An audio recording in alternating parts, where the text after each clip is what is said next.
بسم اللہ الرحمن الرحیم واللیل اذا یغشا، قسم ہے رات کی جبکہ وہ ڈھانپ لیتی ہے،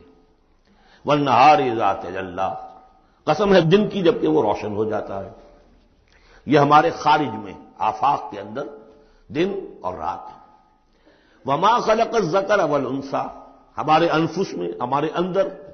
کوئی مذکر ہے، کوئی مؤنث ہے، کوئی مرد ہے، کوئی عورت ہے۔ یہ جو تضادات بظاہر نظر آتے ہیں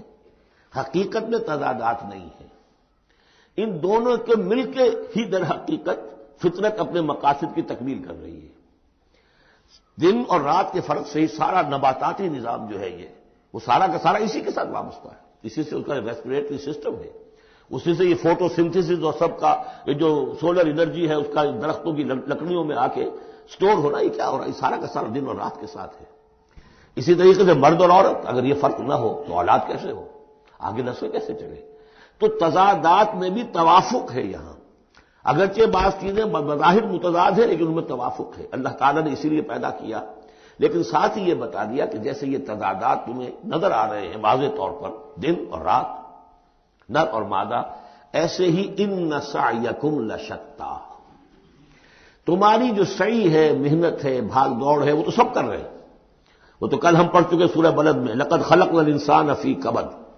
ہم نے تمام انسانوں کو مشقت میں پیدا کیا۔ مشقت انسان کا مقدر ہے، محنت کرنی ہے، جد و جہد کرنی ہے، معاشی جد و جہد ہے، اور بھی جو ہے پھر اولاد کا پالنا ہے۔ لا اقسم بہذا البلد وانت حل بہذا البلد، کسی کا کوئی نظریہ بھی بن گیا ہے، کوئی آئیڈیل بھی ہے، کسی آئیڈیالوجی کا ماننے والا ہے، اب اس پر اس کا بوجھ ہے کہ اس آئیڈیالوجی کو پروموٹ کرے، اس نظریے کو پھیلائے، اور پھر یہ کہ اس نظام کو قائم کرنے کے لیے تن من دھن لگائے، تو کتنے بوجھ ہیں انسانوں پر، پھر کتنے صدمے انسان اٹھاتا ہے۔ تو فرمایا کہ لا اقسم بہذا البلد وانت حل بہذا البلد ووالد وما ولد لقد خلقنا الانسان فی کبد، مشقت تو ہر ایک کو کرنی ہے، لیکن جو نتیجے نکلتے ہیں مشقت کے وہ بالکل برعکس ہیں، رات اور دن کا سا تضاد ہے ان میں۔ ان سعیکم لشتی، کوئی شخص اس محنت کے نتیجے میں اپنے آپ کو جنت کا مستحق بنا لیتا ہے، کوئی شخص اسی محنت کے نتیجے میں اپنے آپ کو دوزخ کا مستحق بنا لیتا ہے، راستے جدا ہو جاتے ہیں۔ اس کی بڑی پیاری تشریح ایک حدیث میں آئی ہے، حضور نے فرمایا کل نفس یغدو، ہر جان جو ہے صبح جب ہوتی ہے ہر انسان کی، فبائع نفسہا، پھر یہ کہ وہ اپنے نفس کو بیچتا۔ اب کوئی دفتر جا رہا ہے، اپنی صلاحیت بیچ رہا ہے، کوئی بیچارہ وہ چونکہ اور کچھ نہیں سیکھ سکا تھا، اینٹیں ڈھو رہا ہے، تعمیر کا جہاں ہو رہی ہے، کوئی کسی چلا رہا ہے، کوئی ہل چلا رہا ہے، کسی کی مشقت، کوئی اپنی جسمانی قوت ہے وہ بیچ رہا ہے، کوئی اپنی ذہنی صلاحیت، اپنی ایکسپرٹیز، ڈاکٹر ہے اس نے بڑی مشکل سے فن حاصل کیا ہے، وہ بیٹھ کے فیس لے رہا ہے، لیکن بیچ رہا ہے اپنے آپ کو، اپنا وقت بیچ رہا ہے۔ تو کل نفس یغدو فبائع نفسہ فموتقھا وموبقھا، دن بھر کی محنت کر کے شخص ایک وہ شخص ہے جس نے حلال کو پیش نظر رکھا، حرام سے بچا، جھوٹ نہیں بولا، کسی کو دھوکہ نہیں دیا، کسی کے ساتھ جو ہے بے ایمانی نہیں کی، وہ شام کو آئے گا تو مشقت تو اس نے بھی کی ہے لیکن یہ لے کر آئے گا اللہ کی رحمت۔ دوسرا شخص مشقت اس نے بھی کی ہے، کہیں کم تول دیا تھا، کہیں کم ماپ دیا تھا، کہیں جھوٹ بول دیا تھا، کہیں کسی کی حق تلفی کی تھی، کہیں کسی کی عزت نفس پر حملہ کر دیا تھا، وہ مشقت بھی کر کے آئے گا اور شام کو جہنم کی گٹھڑی لے کر آئے گا اپنے کندھے پر، یا وہ نفس کو جہنم سے آزاد کرا کے آیا شام کو، اور یا وہ شام کو جہنم کے عذاب کی ایک گٹھڑی لے آیا ہے۔ کل نفس یغدو فبائع نفسہ فموتقھا وموبقھا۔ اب وہ بات ہے، اب یہ اس اعتبار سے سمجھ لیجئے کہ میرے نزدیک قرآن مجید کی اہم ترین یہ صورت ہے، ایک راستہ ہے، اس کے 3 اوصاف بیان کیے ہیں، اگر یہ 3 اوصاف ہوں گے تو خیر کے راستے پر آدمی بڑھتا چلا جائے گا، اور اگر اس کے برعکس 3 صلاحیتیں ہوں گی تو انسان گرتا چلا جائے گا، شر کی طرف جو ہے وہ اس کا قدم آگے سے آگے بڑھتا چلا جائے گا۔ پہلے 3 اوصاف کون سے ہیں؟ واللیل اذا یغشا والنہار اذا تجلی وما خلق الذکر والانثی ان سعیکم لشتی فاما من اعطی واتقی وصدق بالحسنی، جس شخص میں عطا ہے، جود ہے، سخاوت ہے، کسی کو بھوکا دیکھے تو اگر 1 روٹی ہے تو اس کو بھی بانٹ کر کھا سکے، کسی کو تکلیف میں دیکھے تو اگر اس کے پاس کوئی ہے ایسی چیز جس سے کہ اس کی تکلیف وہ رفع کر سکتا ہو تو دریغ نہ کرے، یہ عطا ہے۔ جود، عطا، سخاوت۔ فاما من آتا، پہلی شرط یہ ہے، چونکہ ہم سورہ بلد میں بھی دیکھا ہے کہ وہ جو گھاٹی ہے جس سے گزرنا مشکل ہے، فلقتحم العقبہ، وہ کون سی گھاٹی تھی؟ فک رقبۃ او اطعام فی یوم ذی مسغبۃ یتیما ذا مقربۃ او مسکینا ذا متربہ ثم کان من الذین آمنوا وتواصوا بالصبر وتواصوا بالمرحمہ۔ اس گھاٹی کو عبور کر کے اگر اہل ایمان میں شامل ہوگا تو ابو بکر صدیق بنے گا، عمر فاروق بنے گا، عثمان غنی بنے گا، اور اس گھاٹی کو عبور کیے بغیر کسی وجہ سے اسلام لے آیا، عبداللہ ابن ابی بن جائے گا۔ اگرچہ اس نے بھی کلمہ پڑھا ہے، اس نے بھی کہا ہے اشہد ان لا الہ الا اللہ واشہد ان محمد رسول اللہ، اور وہی کلمہ پڑھا ہے ابو بکر نے اور عمر نے اور عثمان نے اور علی رضی اللہ تعالیٰ عنہ۔ لیکن فرق کیا ہے؟ یہ زمین کچھ اور تھی جس میں بیج پڑا ہے، وہ زمین کچھ اور تھی جس میں بیج پڑا ہے، وہ زمین میں ہل چل چکا تھا۔ تو فرمایا کہ پہلی شے کیا ہے، اور یہ آیت ہم پڑھ چکے ہیں، چوتھے پارے کی پہلی آیت، لن تنالوا البر حتى تنفقوا مما تحبون، تم نیکی کے مقام تک رسائی حاصل نہیں کر سکتے جب تک کہ خرچ نہ کر سکو اللہ کے لیے اور اللہ کی مخلوق کے لیے، اور وہ چیز کہ جو تمہیں پسند ہو۔ یہ نہیں کہ جو اذکار رفتہ ہو گئی، بیکار ہو گئی، پرانی ہو گئی، دل سے اتر گئی، وہ دے دیا اور پھر سمجھا کہ ہم نے حاتم طائی کی قبر کو لات مار دی ہے، یہ نہیں۔ مما تحبون، نیکی کی گرد کو نہیں پہنچ سکتے، لن تنالوا البر حتى تنفقوا مما تحبون۔ تو پہلی شرط ہے اعطاء، دوسرا ہے واتقا۔ واتقا کیا ہے؟ وہی اخلاقی حس جو ہے وہ اگر بیدار ہے، نتیجہ کیا نکلے گا کہ وہ پھر نیکی کرنا چاہے گا، بدی سے بچے گا۔ وہی فالہمھا فجورھا وتقواھا، اگر یہ حس مر نہیں گئی ہے، یہ دفن نہیں ہو گئی ہے، اس کے اوپر حوث جو ہے اس کا غلبہ نہیں ہو گیا ہے، کوئی اور غلط جو ہے انسان کا رجحان اس نے اسے دبا کر نہیں رکھ دیا ہے، تو تقا اس کے اندر ہوگا، میں کسی کا دل نہ دکھا دوں، میں کسی کا حق نہ مار لوں، اس کے اندر ایک احساس ذمہ داری جو ہے وہ موجود رہے گا۔ اور تیسری شرط وصدق بالحسنی، جو بھی اچھی بات اس کے سامنے رکھی جائے اور اس کا دل گواہی دے دے کہ ہاں بات ٹھیک ہے، فوراً قبول کرے، تصدیق کرے۔ اس وقت یہ نہ کرے کہ یہ میں اگر مان لوں گا تو فلاں چیز چھوڑنی پڑ جائے گی، یہ اگر مان لوں گا تو فلاں کام کرنا پڑ جائے گا، یہ اگر مان لوں گا تو فلاں شخص ناراض ہو جائے گا، یہ اگر مان لوں گا تو مجھے یہ نقصان ہو جائے گا، اگر یہ سوچ کر رک گیا تو فیل ہو جائے گا۔ بلکہ یہ کہ جب دل نے گواہی دے دی کہ ہاں ٹھیک ہے، حق ہے، صحیح ہے، فوراً کہو دیکھیے جی آپ کی یہ بات، یعنی اس کو سمجھیے پریکٹیکلی، اگر آپ کسی بحثی میں بھی مبتلا ہو گئی کسی کے ساتھ، اور پھر یہ ہے کہ آپ نے کسی وقت محسوس بھی کر لیا کہ پلڑا اس کا بھاری ہے، بات اس کی صحیح ہے، لیکن ایک یہ کہ اڑے ہوئے کیسے مان لوں میں کہ میں ہار گیا، ایک یہ کہ شخص کہتے ٹھیک ہے صاحب آپ کی یہ بات مجھے بالکل لگی ہے، ٹھیک ہے، ابھی اور غور کریں گے، سوچیں گے، چلیں گے آگے اور اس مسئلے، لیکن یہ بات آپ کی ٹھیک ہے۔ اس سے انسان کے اندر جو ہے پھر وہ ہم آہنگی پیدا ہوتی ہے، بات آگے بڑھتی ہے۔ لیکن یہاں سمجھ لیجیے کہ بنیادی طور پر یہ تین اوصاف ہیں، فاما من آتا، بخل نہ ہو، اتقا اور اس کے اندر یہ اخلاقی حس بیدار ہو، نمبر 3 جو اچھی بات سامنے آئے اس کی تصدیق کر دے، فَسَنُيَسِّرُهُ لِلْيُسْرَىٰ، تو ہوتے ہوتے ہم آسانی سے، اب یہ لفظ بھی آ چکا تھا سورہ علق میں، وَلِيُيَسِّرُكَ لِلْيُسْرَىٰ، میں نے کہا تھا اس لفظ کو یہاں نوٹ کر لیجئے اور یہیں سے یہ بات آگے کھلے گی۔ فَسَنُيَسِّرُهُ لِلْيُسْرَىٰ، جس شخص میں یہ تین اوصاف ہوں گے ہم انہیں رفتہ سب سے اونچی اور سب سے اچھی جو اس آسانی والی منزل ہے جنت، وہاں پہنچا دیں گے۔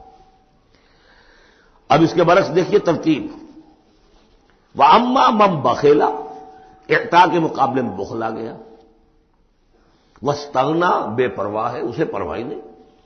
دریا کو اپنی موج کی طغیانیوں سے کام، کشتی کسی کی پار ہو یا درمیان رہے، ہمیں سے کیا غرض ہے، وہ تو اپنی اس میں دھن میں لگے جا رہے ہیں، کسی کا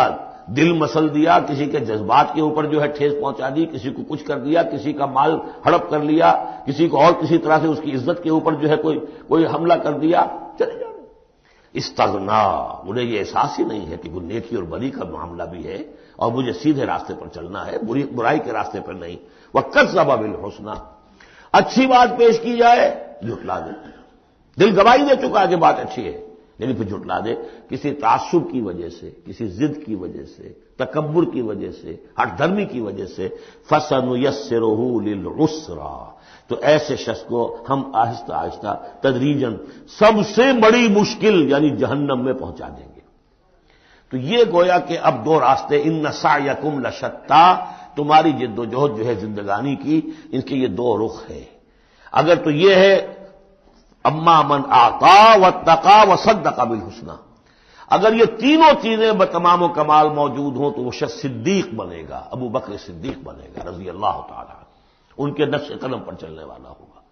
اور اگر ان تینوں سے کوئی چیز کمی ہے تو کہیں بیچ میں لٹک جائے گا، اور تینوں ہی نہیں ہے تو معلوم ہوا کہ وہ بدترین خلائق ہوگا پھر، جس کا کہ سب سے بڑا کردار جو قرآن مجید میں آتا ہے وہ ابو لہب ہے۔ ابو جہل جو ہے وہ بدترین نہیں تھا، اچھی طرح سمجھ لیجیے، وہ تو جب آج ہم پڑھیں گے،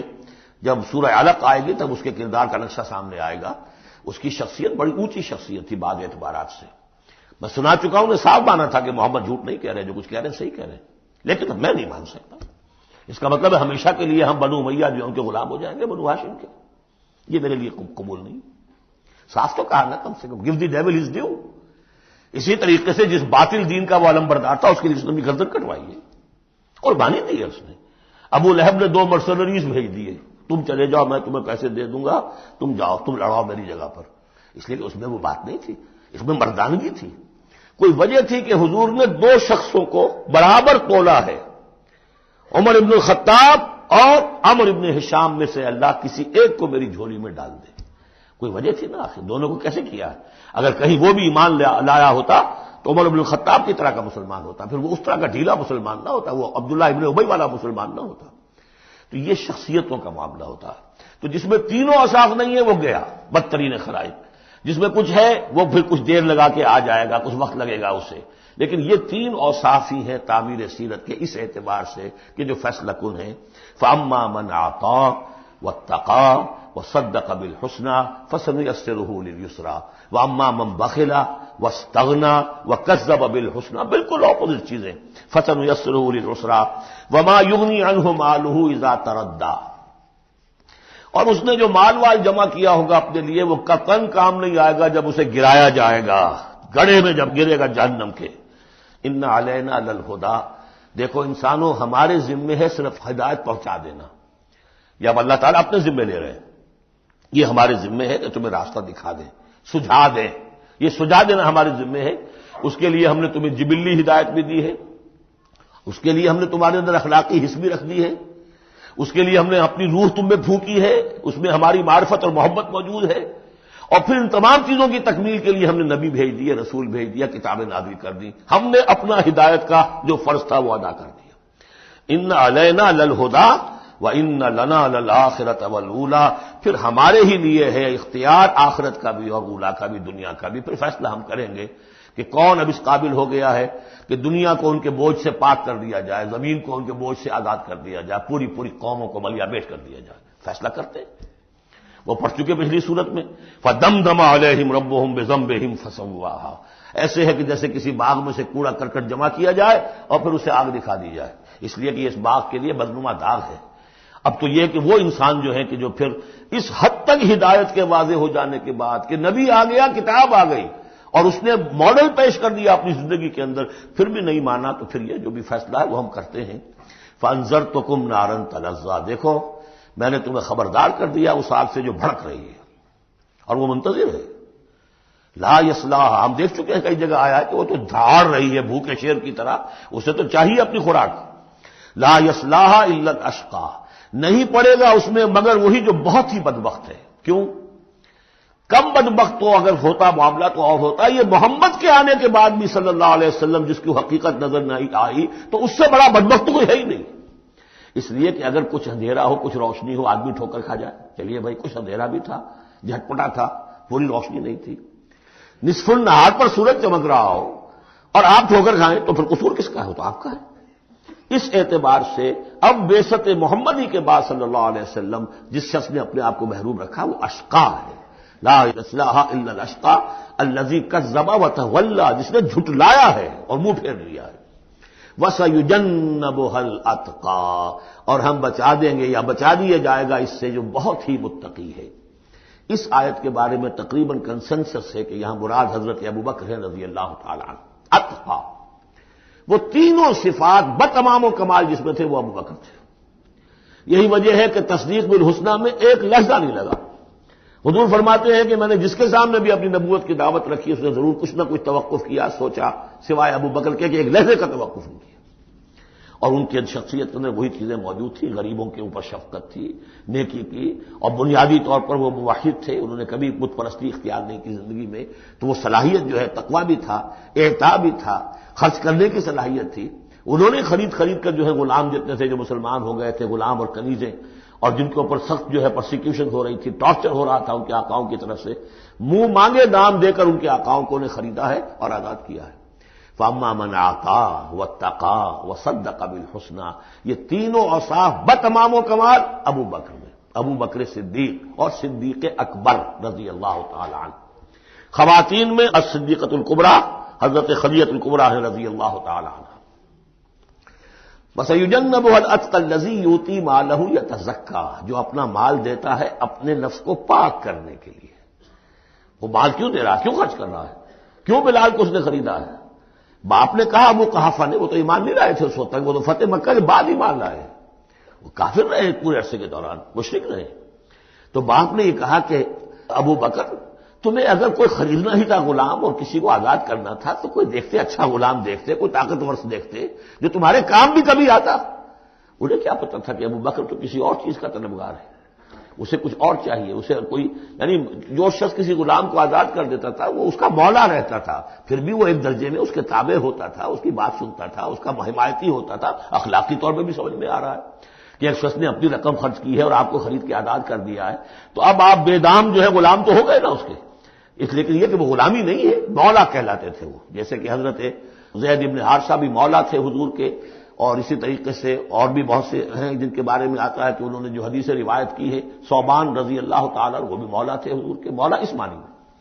تو فرمایا کہ تم نے یہ کیا کیا، کس کو تم نے خریدا اور اتنی بڑی رقم دے دی؟ جو مانگا امیہ بن خلف نے وہ بھی حیران رہ گیا، ٹھیک ہے دو، اس لیے کہ انہیں تو ابو بکر کو چھڑانا ہے اس پرسیکیوشن سے۔ الذی یؤتی مالہ یتزکیٰ وما لأحد عندہ من نعمت تجزیٰ، اور ایسا نہیں ہے کہ کسی اور کا اس پر کوئی احسان ہو جس کا وہ بدلہ چکا رہا ہو، نہیں، الا ابتغاء وجہ ربہ الاعلی، صرف اپنے بلند و بالا پروردگار کی رضا جوئی کے لیے وہ خرچ کر رہا ہے۔ ولسوف یرضیٰ،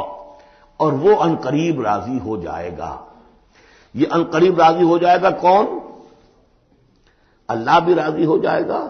اور ابو بکر بھی راضی ہو جائیں گے، رضی اللہ عنہ ورضوا عنہ، جیسے ہم خطبے میں بھی کہتے ہیں رضی اللہ تعالی عنہ وارضاہم، اللہ تعالیٰ بھی راضی ہو جائے ان سے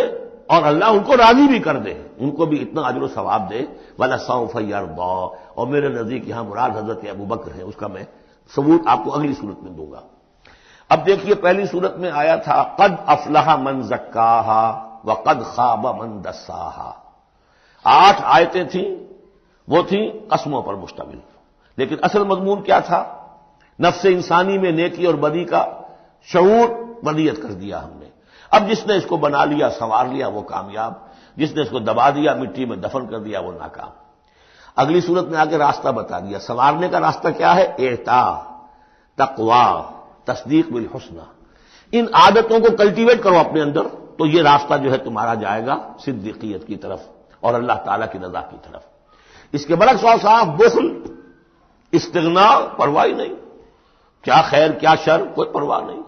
اپنی خواہشات کو پورا کرنا ہے، اپنی اشتہا جو ہے اس کو شہوت کو پورا کرنا ہے، حرام سے حلال سے اسے کوئی بحث نہیں۔ اور یہ کہ بات سچی آئی، اچھی آئی اور دل نے گواہی دے دی پھر بھی اس کو رد کر دیا، تو وہ دوسری منزل پہ نکل جاؤ گے۔ اب یہ جو پہلی منزل تھی اس کا نقطہ عروج کون ہے؟ ایک تو ابو بکر آ گئے اس میں، اور ان سے بلندتر رتبہ کس کا ہے؟ محمد الرسول اللہ صلی اللہ علیہ وسلم، معراج انسانیت۔ اب جو 2 صورتیں آ رہی ہیں ان کا سارا تعلق کلیتاً محمد الرسول اللہ کے ساتھ ہے۔ یہ سیرت النبی کے اعتبار سے بھی بہت اہم ہیں 2 صورتیں، بعض اعتبار سے جو صوفیانہ اس میں مسائل آئے ہیں، اور عام طور پر ہمارے مفسرین، ایسے مفسرین خصوصاً جدید دور کے کچھ ریشنلسٹ قسم کے لوگ، وہ تو ان مطالب کی گرد کو بھی نہیں پہنچے۔ ہمارے جو پرانے مفسرین ہیں، چونکہ ان کا ذوق جو ہے وہ ان کے اندر، وہ ذوق بھی اندر ہے موجود ان کے اسلام کے اور دین کے باطنی حقائق، قرآن کے باطنی حقائق کا، تو میں اس کے حوالے سے چند چیزیں آپ کو بتاؤں گا۔ بارک اللہ لی ولکم فی القرآن العظیم ونفعنی وإیاکم بالآیات والذکر الحکیم۔